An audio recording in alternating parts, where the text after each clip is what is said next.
Hello everybody. Today I just thought I'd show you the inside of one of these fire alarm lights. So here it is, very basic. This has an incandescent bulb. Just take it out real quick. You can get it out. There you go. There's the bulb.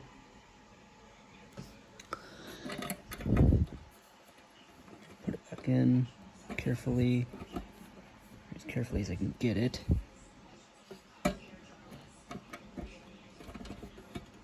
There we go. It's the flasher.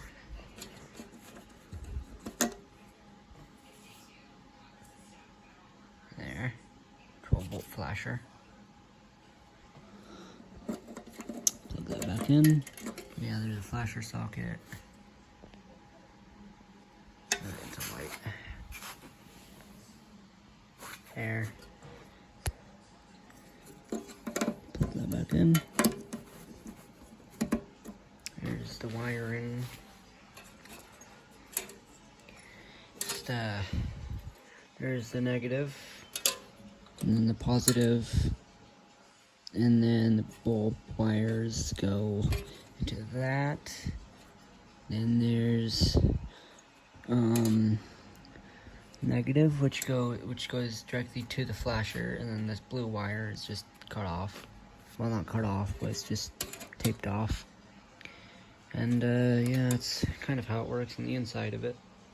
And of course I got the two thin glass fire lettering plates, whatever you want to call them. And that's how I got it. It was cracked, but I have tape on it, as you can see, just so it hopefully doesn't crack worse. I hardly ever use this thing. I'm probably never going to install it unless it's like low to the ground or on a board, because again, these are glass and I do not want to break them, because I most likely cannot get replacements.